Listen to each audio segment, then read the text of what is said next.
The press conference will now resume with the North Carolina Central University Eagles. We are joined by head coach Trei Oliver and the game MVP running back Chris Mosley. We're going to start with an opening statement from Coach. First of all, it's good to be here. Great weekend. Truest shout out. I think they opened a lot of eyes to our young men as far as financial literacy and everything like that, and that's about developing young men. The game, we knew it was going to be a tough game against a great Southern Jaguar opponent. Coach Terrence Graves does a really good job with those guys. It was some things that we saw coming in that I thought we were going to be able to take advantage of, and those guys improved this offseason. I thought their offensive line was much improved, obviously. We struggled trying to tackle. I don't think we ain't worked on any tackling this offseason, but they got some running backs over there, and they're a physical group. Then, when we finally started hitting him, we couldn't get him down. But I thought our offense played really well. We had a turnover early that hurt us, and then we had to settle for 2 field goals. But time of possession was key. That's what really kept us in the game and settled us down in the first half. Obviously, I thought coaches made great second-half adjustments. We won first down. We won first down defensively, got him to third down, and then we did a really good job getting off the field on third down. But time of possession, I think, thank you. Time of possession and field position was the difference in the ball game tonight. We will now follow up with a statement from the game MVP, running back Chris Mosley. Appreciate it. My big emphasis going in this game was start fast, discipline, execute, and just be us, be who we are. We know we come in this game, we had weapons, great O-line, a lot of preseason awards, so we knew the trenches we could have won that if we came and executed that. So coming in this game, that was the main focus. My main focus in that running back room was, just being electric, giving those guys energy, showing them, we here, we came to play, and, I think I did that. We'll now follow up with questions from the media. Please state your name and your affiliation.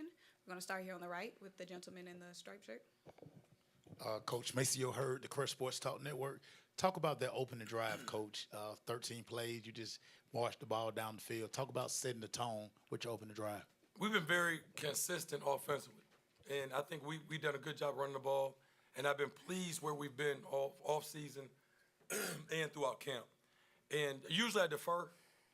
Today was going to take the football, and we're going to try to set the tone with the offense on the field. They won the toss, they deferred, and put them out there. Our plan was to score and then try to hold them to a 3-and-out. We scored, didn't hold them to a 3-and-out. But, Coach Leone does a great job with play calling. He's unbelievable. He is outstanding. And then when our offensive line, I think they made a statement early.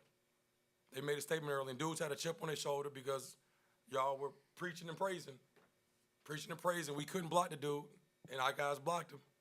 And he's a very good football player. I mean, I hats off to Givens. Very good football player. But I said my 2 tackles were very good. And I think they showed that tonight. Jason McDonald, Core 360 Sports. Coach, 5 penalties, 50 yards, even though that didn't really tell the story of the game because a couple of them were inside the 10-yard line. But is that something that you feel like you can clean up? And the second question is, how many times did you think you could have scored because there was some holes out there? Yeah. Well, I think the first question, obviously first game, it's going to be usually it's kind of sloppy, missed tackles, penalties, and things of that nature. The one that really hurt me was when we had the ball first, whatever it was on the 1 or 2, and we had a false start, and that pushed us back. We ended up scoring, but it's first game. And, you're on TV and guys got some jitters and all that stuff. But, the thing was we didn't have unsportsmanlikes. Those are playing penalties and stuff like that. We weren't doing craziness. So we know we can live with that and all that. Now, I can answer this question. He never had that many carries before. That's why he wasn't used to about to break them. But it was good to see him out there get 15 carries. It was. Hey, Coach, congratulations. Talk a little bit about the success you've had in Atlanta, whether it was the Celebration Bowl or tonight when you win this particular bowl. Trying to set me up. It ain't just Atlanta, man. We love classics. Orange Blossom, Circle City, MEAC, SWAC, Celebration Bowl. We're going to show up when the lights are on. And, it's an opportunity when you have a chance to play in venues like this and those big games. I relish that. And these young men, we talk about it. And not everybody has an opportunity. So we prepare and we prepare, and thank God we've been able to come out on top. But, you know, you got to – I didn't play in no venues like this when I was in school. You know, I didn't have these opportunities. So these guys right here, I try to explain to them, man, we got to make the most of it. And, you know, they're opportunistic, and they prepare to be champions, and we've been able to make the most of it and have some success in these bowl games. Don Stinson, DNA Sports Talk. Coach, what was the biggest adjustment in the second half led by Thomas Johnson in the defense and having that shutout? We had to try to keep – they were getting our safety in a one-on-one situation, our boundary side safety. And he was kind of hesitant because we knew the RPO was coming.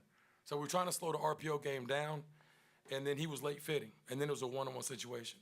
So we started exchanging some gaps, moving the interior D lineman to try to make the O lineman think a little bit more, and then to make the ball bounce another gap wider.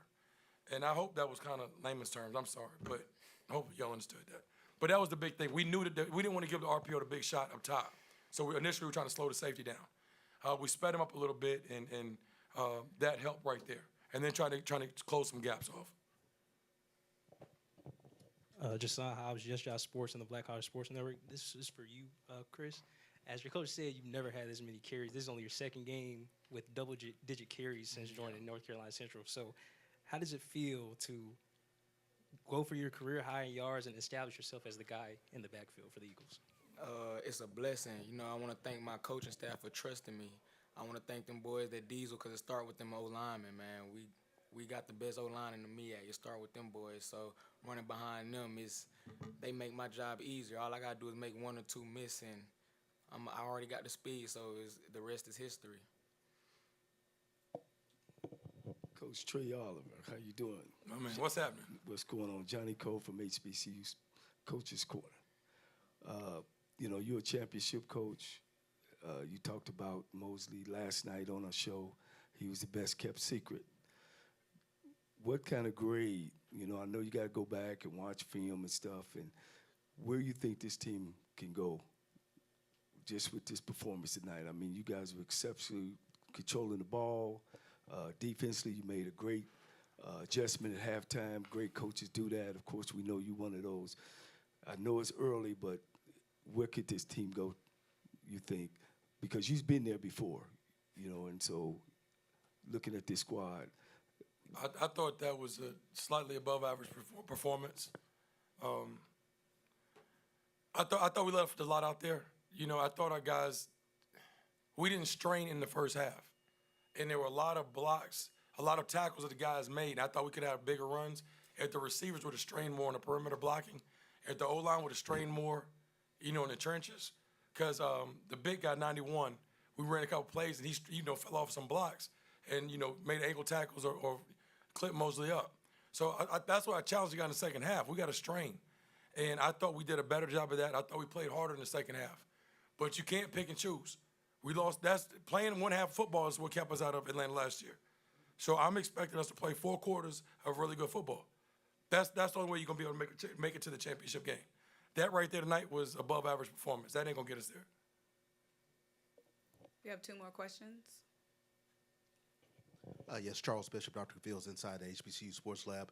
And, Coach, in today's college football environment, very unique. You guys brought back 5 starters along the offensive line, and I wanted to just ask, you know, how big will that be in terms of if they stay healthy during the course of this season, can you kind of ride their back during the course of the year? We're fortunate. It was 4. It was coming. It was supposed to be 5. It was changed last minute. Nobody got hurt. Somebody just played really good this past week. But we have a really good offensive line, and we do a great job of developing those guys. And I think that's the biggest thing. Yeah, I think you get caught up when you're in June and you're trying to find that transfer. You're trying to find that big transfer to come in and play, and you're going to plug and play him right away. You're going to get in trouble with that. These dudes have been in our program. We've developed them. And we played some freshmen tonight, some young kids tonight. And that's how you develop those guys. But if you sitting around waiting on a transfer, the transfers we had out here playing came from Division II, and I think one from NAIA. We ain't got no SEC transfers. The ones I find struggle. We'll have our final question in the back. Sly Williams, HBCU Gameday. Coach, you had an excellent game with your running back, big time, 174 yards. But you also had a pretty good game out of your quarterback. Can you speak on him? He was only had 5 incomplete passes on the night. Can you speak on your quarterback? You look like a dual threat tonight, didn't he? I'm just joking. Let's not go too far.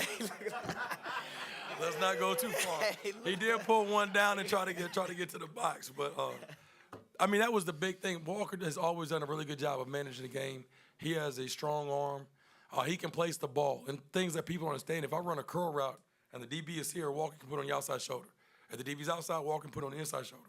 Great job placing the ball, and I thought our receivers did a good job of making plays.